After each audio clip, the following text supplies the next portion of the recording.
Hello and welcome to 70 Years, 70 Muppets, a Muppet fan podcast presented by toughpigs.com. This is the podcast where we celebrate the Muppets' 70th anniversary with 70 straight weeks of spotlights on our favourite Muppet characters from the most popular to the most obscure. I am this week's host, Jarrod Fairclough, and the Muppet of the Week, or should I say Muppets of the Week, are Johnny and Sal. Johnny was designed by Ed Earth, built by Jane Gutnick and performed by Bill Beretta, while Sal was designed and built by Jane Gutnick and performed by Brian Henson, with both of them making their world debut in 1996's Muppets Tonight. My guest today is a Wizard of Oz historian and collector so renowned that Ariana Grande name-checks her in the commentary for Wicked as the place to go for all things Oz. She also told me before we began that Muppets Wizard of Oz is her favourite retelling of the story, but said she denied if I made that public. No, that's not true at all. From the Oz vlog on TikTok, it's Tori Calamito. Hi, Tori. Hi, how are you? I'm good. You're still going to do the podcast even though I lied and said that Muppets Wizard of Oz is your favourite? I think that we can forgive you for that, and we can definitely move forward together. Well, thank you. Well, look, before we get talking about Muppets Wizard of Oz, I do need to appease those Muppet fans who are here to mainly just hear about Johnny and Sal, because I truly don't know necessarily how much they're going to be spoken about today. So let me give a quick rundown.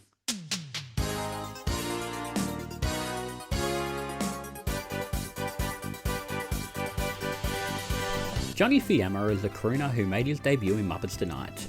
The Fiama brothers were characters that Bill and Gene Beretta created when they were young, with Johnny being translated into Muppet form.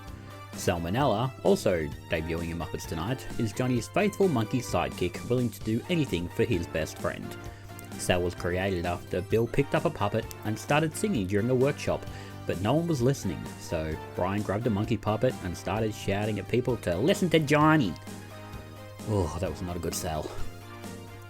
Over the 2 seasons of Muppets Tonight, Johnny sang with Tony Bennett, went on a date with an audience member who hated him, and moved out of his mother's house into the local YMCA. Sal fell in love with Johnny due to a magic spell, became an osteopath, and considered a new job when Johnny yelled at him. The two appeared in Muppets from Space, Family Feud, Muppets Wizard of Oz, and made a cameo in the viral Bohemian Rhapsody video, which had actually already sung together a few years earlier during a Jerry Lewis telethon in 2005.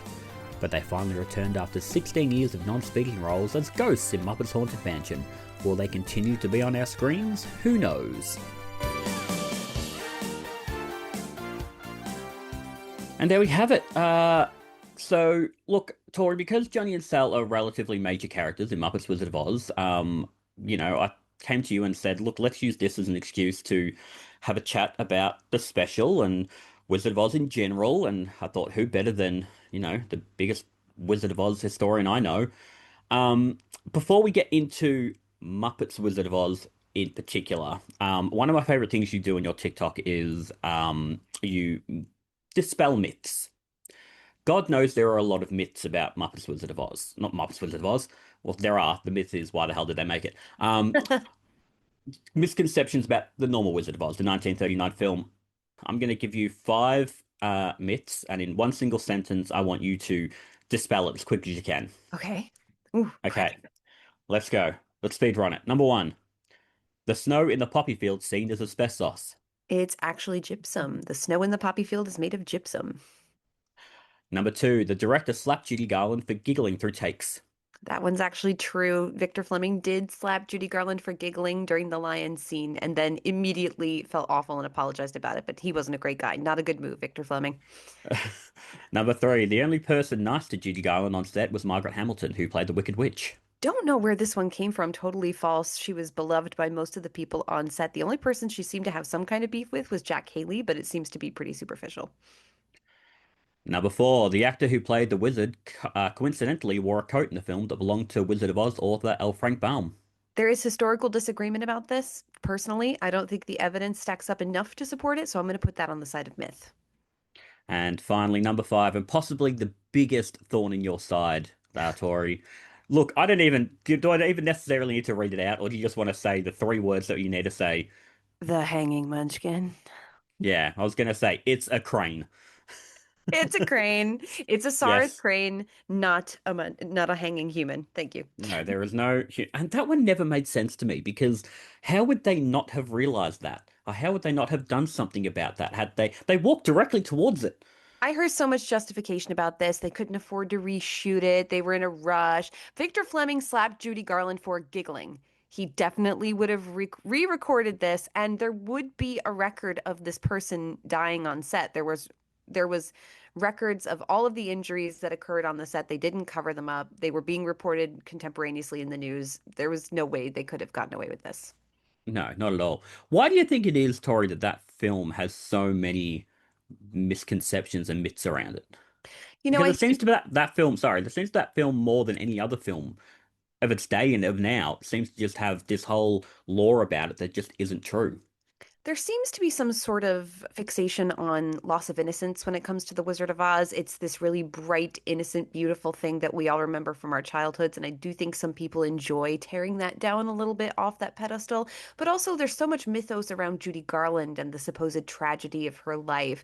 And so I think all of that kind of rolls into one. I think if any other person starred as Dorothy and they didn't have this lingering sense of unhappiness that people perceive Judy Garland to have had, I don't think we'd be talking about it in the same light. Hmm. No. Well, look, you talk about loss of innocence. I had a loss of innocence when I had to on Monday night rewatch Muppets Wizard of Oz. Can I tell you, I lost an entire friendship because of Muppets Wizard of Oz. Sarah, Tell I'm me so sorry, everything. honey. If you're out there. Okay, so my friend Sarah was coming over, high school friend. I admired her so much. She was like the coolest girl in school. So cool. Like impossibly cool. Hmm. And I was so excited that she was coming to my house and we were going to go to a coffee shop and hang out. And my mom wasn't feeling well. I was like, sorry, I can't drive you to the coffee shop. And then it occurred to me, like, oh, Muppets Wizard of Oz is going to be on TV tonight. I can totally trick this person into watching it with me. And because I assumed it was going to be amazing, and I was wrong. And I made poor Sarah watch it with me. And that was the first and last time Sarah was ever at my house. Oh no. Sarah, if you're Oh, listening, I'm so Tori. sorry. She's still amazing. Oh, okay. That's oh yeah, no. No. Look, I also understand. Completely I understand her point. Um, yeah, I remember watching that the DVD came out in Australia and I was so excited. I like ran to go and buy it. And then we were on holiday and so I sat down and like my family were like, we don't want to watch this. And I was like, I'm gonna sit down, I'm gonna watch it. It's gonna be the best. And that's 84 minutes of my life I'll never get back. And what really pains me is that Jim Henson was such an Oz fan, talked about Mm, it in public, about it, how it was the first time, one of the first films he saw, and how it was one of his favorites. And I think you hmm can see it's baked into so much of his work, not just literally, like in Muppet Babies, there was a whole episode by the book hmm dedicated to the Wizard of Oz. There was also, a Muppet Babies book where they're in the Oz costumes. He featured it many times in Muppets Go to Hollywood special. Yep. They did an entire segment. But I think you can see it baked into Labyrinth as well. Labyrinth is basically the Wizard of Oz with a Yep. Muppet overlay. So the fact that this failed so badly as an Oz film and a Muppet film just gets me. I really have hope. Come on, Muppets. Let's try again. Let's do it Let's again. try again. So look, let's sort of. I've got a list of reasons why I think it stunk. Let's hear it. Um, Let me tell you, the first bit of disappointment I had was when in my head it went for 50 minutes, and then when I sat down to watch it, I realized I had the extended version that went for 100 minutes. Oh. So I watched it, all of it. Um, so the first thing I've got written down is I find the first half of the film feels relatively close to the known story. The second half is just entirely off the rails. Basically, the second the Wicked Witch is introduced, I don't understand anything that happens from there. I will say it follows more of L. Frank Baum's novel than it does the 1939 film. Okay, It's that was my next question.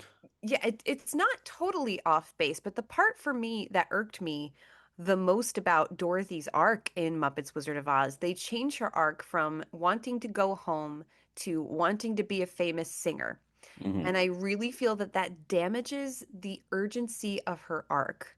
I think she's less relatable and less likable because of that. And it's not because of anything Ashanti did. She's really talented. I like her musical numbers. I like her Hmm. singing. And I like some of her acting choices. I think she was a fun choice for this role. And she's played Hmm. Dorothy before and since Hmm. in The Wiz. But I'm so disappointed in the fact that they didn't stick to Dorothy's traditional arc even if they modified it slightly, because that's what most people relate to. Yeah. So I haven't read the book or any of the books. I have been tempted to in watching your videos. I've thought to myself, I need to sit down and read those, but I just haven't Time! done We're it in an as yet. Assistance. Now's the moment. Um, so you say this follows the book more closely than necessarily the film, Certainly because not my anything to do with the witch. They've made such unique okay, choices for Miss Piggy. yep, The witch in the book does not have a reality television show, but how poignant for the time it was released when they were absolutely everywhere. Um, yeah. It is but very of its time. It's very 2005. You've got sort of a bit of like an American Idol, I guess, thing with the wizard. You've got the reality shows, all that sort of stuff. Why does she have a magic eye? Does she have a magic eye in the book? she does. Okay, Interesting. Okay. the Wicked Witch of the West is not green in the book and Mm-hmm. really isn't the main villain of the Mm-hmm. book. She's kind of an obstacle that Dorothy has to overcome, but we don't even see her until chapter 12 of the book. Okay. She's introduced very late and she's dealt with very swiftly. Mm-hmm. So, the 1939 film has kind of propped her up as the main villain of the Oz story, but truly, the main villain of all of the Oz stories is the Gnome King, who you don't see till later books. So if you haven't Okay. read the books, you wouldn't even know about him. So unless perhaps you've seen Return to Oz, but Yes. that's a day for another day. Um, but yeah, she does have a magical eye in the book. She has a telescopic eye that can see all around her, and she wears an eye patch in the Mm-hmm. book. So that's actually right on with L. Frank Baum and W. W. Denslow's design of the Wicked Witch, which is really fun. Okay, because that was what got me. Because in like, I guess famously between the 1939 film and then I'm assuming what's going to come with Wicked for Good, you know, the wizard says, "Bring me the broom." But in this, he says, "Bring me the magic eye," and that's what threw me out at first. That was the first thing in this whole special. Watching this again recently, that made me go, "Wait, what? What's happening? This doesn't feel correct." Um, so in the book, is he asking for the eye, or is he asking for? Does he ask for anything in at all? All he asks is that Dorothy eliminate the Wicked Witch of the West. He doesn't ask her to bring him back a new Okay, talisman. So they kind of married those two ideas for Muppets Wizard of Oz, which okay, I think one of the good choices that Muppets Wizard yep, of Oz made was to cast Miss Piggy as all four witches. That was really clever and yeah. hadn't been done before, to my knowledge, one single person playing all four. Hmm. I think that was a good choice. I enjoyed that choice. I think there's only a couple of things that work with this film, and one of them is Piggy being all four witches. Is there ever a time Miss Piggy doesn't work? Because girl works. You're not wrong. Another thing I really don't like about this film is the flying monkeys. Hmm. And this brings us back to Johnny and Sal a little bit because they are the leaders of the flying monkeys. The flying monkeys are not flying monkeys. They are a bikie gang called the Flying Monkeys. Um, Again, I guess I refer back to the book and you being the expert. Do characters like that exist in the book, or is these just completely brand new characters for, I guess, the Muppet version? The flying monkeys in L. Frank Baum's novel are literal flying monkeys, Hmm. and they are cursed. They, the biker gang kind of feels like a callback to The Wiz, the film The Okay, yep. Wiz, in which the flying monkeys are a biker gang, literally. So Okay. I I haven't seen think The Wiz for a long time. I think they must have borrowed that idea and definitely go rewatch. We're actually in an anniversary year for the musical, The Wiz, not the movie. But Hmm. yeah, that seems like a direct pull from that material. Okay, that makes a lot more sense because, yeah, that really just confused me. But there we go. Obviously, I need to go back and rewatch that. Um, I also hated that the witch melted in pure water. I That get was the a joke. strange choice. That was a very strange choice. I think the joke is purely just for the ending where one of the Muppets, I think it's Angel Marie, goes, "Oh, I just filled it up, I topped it up with tap water." And then that's what destroys her. That said, and another thing I think this film gets right, there is just a puppet of Miss Piggy that's just her snout and her hair as she melts. Nightmare fuel. I've received so Love it. many messages from folks being like, this thing gave me nightmares for years. This little skinny piggy girl. Yeah. I Girl, love it. I love it. I think snout, it's great. snout on a stick. I think it was definitely disarming. It was Yeah. unexpected. Never seen that before. Hope never to see that again. Where is that puppet? Where does that exist? Oh, Does someone have that in hopefully, their private hopefully collection? far in the bin. Um, and I love it. The Muppets will very occasionally do uh puppets that are terrifying of their things. They have this Snout Piggy. Have you seen Muppets Haunted Mansion? I have. Yeah, old Gonzo. Old Gonzo. Whoa. He That was looks like a frightening. potato. Also, Yeah. electrified Gonzo from Muppets in Space, where he gets hit by lightning, and they Yes. basically made light up Gonzo for that. Yeah. That was fun. That was a fun That choice. was But great. yeah, where I is Snout Piggy, Disney? Do we have this somewhere in the archives? Is this in someone's private collection? I know folks who own things from the set of Muppets Wizard of Oz. I know do you? someone I know has one of the Munchkin houses. So I know Okay. stuff got out there. Yep. Where is Snout Melty Piggy? Where is she? Someone let us know. Uh, so, you collect things. What have you got from Muppets Wizard of Oz? Because I can't imagine it's a lot. Literally nothing. Yep, that's fair. Just the DVD. You know, Yep, I don't tend to invest in things in my collection that aren't things I like.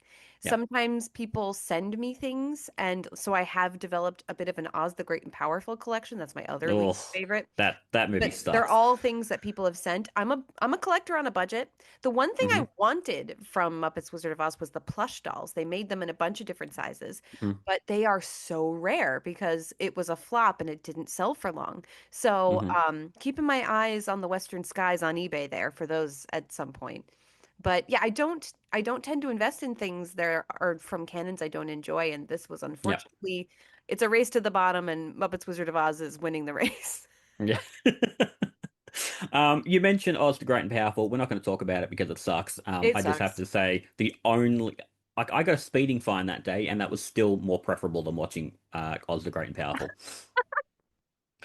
Awful.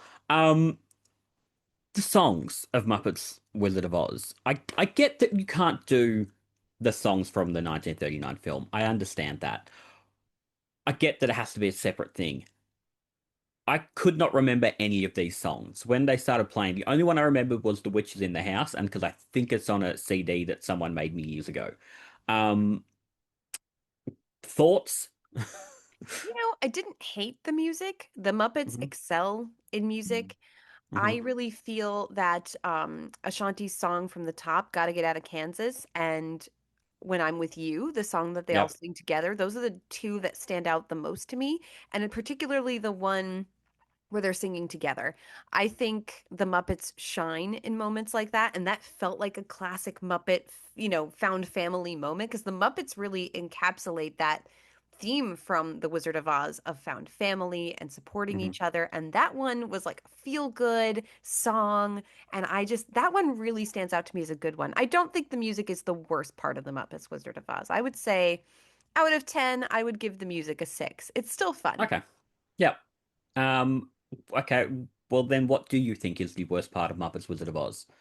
To be honest with you, the overall problem with Muppets Wizard of Oz is that Disney just didn't have a firm understanding of the Muppets when they decided to make Yeah. this movie. And it was really the first time, to my knowledge, and perhaps you can correct me here if I'm wrong, that Disney was in charge of creative for Muppets. This was Yeah. really the first time that the Henson family didn't have direct involvement with this movie. They Yeah. had produced Muppet Treasure Island and Muppet Christmas Carol, which are two absolute classic banger films. Um, and then Disney took the reins of the creative side, and this just failed. They didn't understand the humor of the Muppets, which is very subtly adult, but in a Hmm. clever way. And I feel like they tried to do that, but it came off as immature because it was poorly written. Like some of the Hmm. jokes, the nipples joke always makes me cringe. Like, and the inclusion of a Jesus joke for the When's the Jesus scarecrow. joke? He's Yes, he's yes. on the stick and he's like, you haven't seen The Passion. I'm like, and this was topical humor. That movie had come Yeah, out not long before, but really? yeah. Inappropriate, not funny, and not adult. Just No. stupid. No, so I believe the Hensons, they might have been executive produced it, but that how much involvement that included, I don't know. Brian Henson is in it playing Sal. So he was at least on set for some of it. But creative wise, I sort of looked into who wrote it. Uh, they hadn't written anything Muppety before. Three of the four haven't written anything Muppety since. But what surprised me was that one of the writers is Adam Goldberg, who went on to create the Goldbergs, but also created Muppets Mayhem, which was wonderful. That was, yeah, that was a really good series. So it's interesting seeing how his, I guess understanding of the Muppets changed over what was, 18, 17, 18 years. I think Um, I think you can say Disney has evolved in terms of their understanding of the Muppets. I mean, The Muppets, the film that came out a few years later, is one of my favorites. It's yeah. so heartwarming and right on the money in terms of Hmm. that feel-good feeling. Hmm. Frank Oz was also not in this, and I think his lack Yeah. of humor shows. And not Yeah. that the performer that took his place doesn't do a fantastic job, because they do. Um, Yeah. Eric but Jacobson this is like one of his first major things. He'd done Very Merry Muppet Christmas Movie, which I love. And this was one of his first things. He is Piggy is nailing all of this. But you're right, it feels you can definitely feel the loss of Frank in this one a little bit. Jim Henson credited him for one of the major reasons that the Muppets were funny. And I think Hmm. their natural chemistry on set is something that can't really be replicated. And so, of course, we're going to feel that loss a little bit. Hmm. And even removing him, and there were times that Fozzie felt a little too piggy in the Yep. performance for me. And again, not trying to criticize the performer. They do a fantastic job. Taking over an established character is very difficult. I don't want to Hmm. minimize that. And they do a lovely job. Um, it's just, you could feel the growing pains a little bit for me. Yeah, absolutely. Look, you said before, let's give this another go, Disney. Come on. Um, let's say in another world, they come to you, Tori, and say, right, we're handing you the Muppets. How would you make Muppets Wizard of Oz? Okay. If I had that opportunity, first of all, Dorothy's journey would once again be about finding her way home. And that doesn't have to be literal, that can Hmm. be metaphorical in terms of finding herself, finding her. Because really, the story of The Wizard of Oz is about self-actualization. Hmm. And for this Dorothy, that was about being famous, but that comes off as very hollow. She gets it at the end, which, yay, glad they, figured it out by the end. But by then, I wasn't invested in her journey. You Hmm. have to really care about the characters, and they didn't do that for me enough at the start for me to really sink my teeth into her. I do love what they did casting her family, Queen Latifah and David Allen Greer. Great casting choices for Annie and Uncle Henry, and their vibe together was great. I wish we had seen Hmm. more of their dynamic. Um, so yeah, fixing Dorothy's arc would be step one. The Muppet casting was done quite well. I think that the Hmm. characters they chose for the Muppets was appropriate, right on.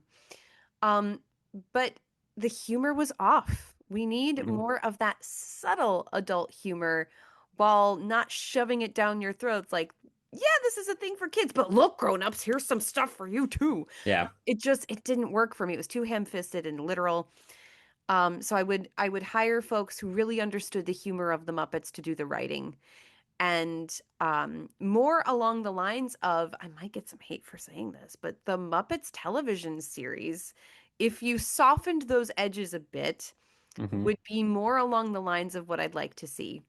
Yep. And again, focusing on less about the cameos, less about the topical humor, because they again shoved in so many Yeah. jokes that are now so outdated that it's not Hmm. funny anymore.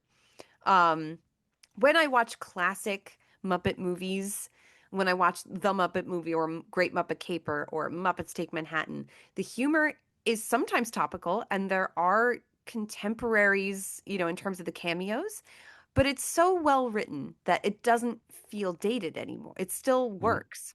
That's what I would want the writers to focus on. I would want to make this timeless as it can be, because Oz is a timeless story. The Muppets are timeless characters. Combining those two things should have been easy.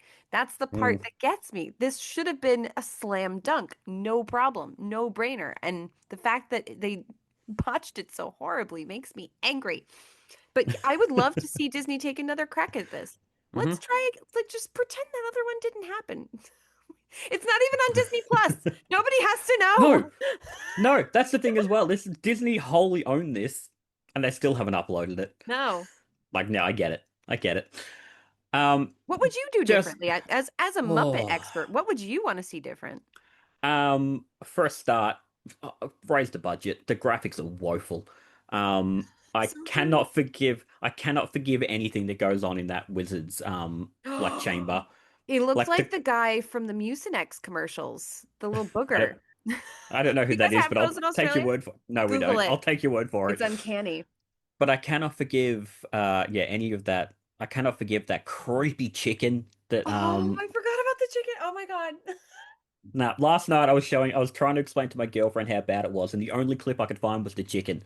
And she's like, "Oh, I hate that." I Could hate that not get also. on board.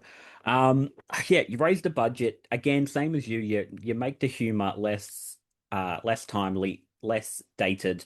Um, yeah, casting wise, I think it worked. Yes, Ashanti was great. I would argue you'd maybe put in an actual actress into that role, um, who could maybe I don't know. It's hard saying because I don't think she did a bad job, but I don't think she was necessarily the I give correct Ashanti a choice. full pass because what do you do Okay. with that script? Yeah, What true. do Good you do point. with that dialogue? My Good goodness. point. Yeah, true. Good point. Um, it's it's very similar to what you've said. I think you've really hit the nail on the head there. You sort of, um, I think as well, you give it to writers who know the Muppets. Like, I'd argue Adam Goldberg, if you gave him another chance now, he probably would knock it out of the park because now he knows those characters so well. And Disney have made a real point now of going, no, no, we need to get some writers who actually know what they're doing when it comes to the Muppets. And you give the performers more input. It was interesting looking at it because in the Muppet casting list, only three of the four credited I guess, Muppet performers are still currently with the Muppets. One of them, Steve Whitmire, who's now no longer with them. But then, people like Matt Vogel, David Rudman, Peter Linz, who are now, big parts of these performers aren't around anymore. These guys know, I shouldn't say aren't around anymore, weren't in that production, are now the head guys. They know those characters so well, they would bring a lot more to it. So I think you're right. If they did it again, they would probably absolutely knock it out of the park. Um, so One casting choice I'd love your opinion on. As much as I love Pepe the Prawn, love him. I was going to ask you about this. Rolf the dog's right there. And we didn't cast him as Toto. What? Oh, I don't How? know that. I don't know that. See, Pepe, I think, is the right choice for it. I think Pepe is one of the few things for me that work in this, because I think you You need really that buy little. that this teenage girl has a pet shrimp? I don't buy that. What do I? I mean, What do I buy that she goes to a magical land where the same pig is the same witch? okay, So, point taken. um, though, as we wrap up, let me ask. I know we've gone through it a little bit, but what does this film get right? Oh, that's a good question. I think the casting was really the thing that works the best. Hmm. In terms of story, this gets very little right for me because for me, Hmm. the tone of Oz, there's a few elements that make any Oz production work, no matter what their budget, quality, whatever. Do you have a compelling ar character arc for Dorothy? Do you have an intimidating villain? Hmm. And do you have a good, believable bond between the Fab Five, that being Hmm. Dorothy, the Scarecrow, the Tin Man, the Lion, and Toto? Hmm. I think Dorothy, the Scarecrow, the Tin Man, and the Lion have a wonderful bond in this story. Toto, being Pepe, is so crass and Hmm. disinvested in Dorothy that their dynamic never works. Yeah. He doesn't care about her, Hmm. which I wish they had given him a little time to be genuine and sincere with her. I think that would have helped a lot. They don't let him because he's the comic relief, so they don't ever allow them to have a bond with each other, which is sad. Yeah, it's really not until the end they have a little moment as she's leaving, but that's about But it. not even, because he's like, bye. And she's like, okay, bye. Like, he's like feigning caring about her leaving, but she's like, all Ah, right, okay, yeah. so, Yeah.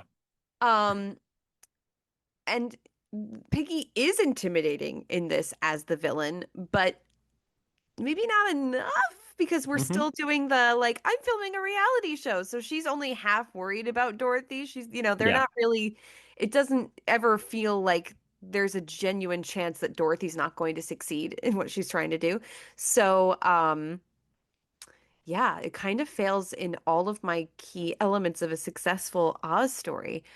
But again, this could work, and I hope Disney tries again someday. I know they probably have to give this a little breathing space so that enough people forget about it, but please, Disney, do it again. Try one more time. Look, I'm gonna send this direct to Disney the second we finish recording, and I'll Thank let you you. know how we go. Tori, thank you very much. Please tell people where they can find you. They can find me at the Oz Vlog on Instagram, TikTok, YouTube, anywhere that social media stuff gets posted. And I very, very strongly recommend that follow. It's one of my favorite accounts, genuinely. Thank you so much. So is Tough Pigs. Love you guys. Thank you very much. 70 Years, 70 Muppets is a Muppet fan podcast presented by toughpigs.com, hosted by a whole myriad of people and edited by them as well. Produced by Jarrod Fairclough. The Muppets 70 logo used with permission by the Muppet Studio with thanks to Danny Iglesias, Frank Reif Snyder and Lee Slaughter. Don't forget to follow toughpigs.com on all social media platforms. You can support us by heading to patreon.com/toughpigs or buying a t-shirt at tpublic.com/toughpigs.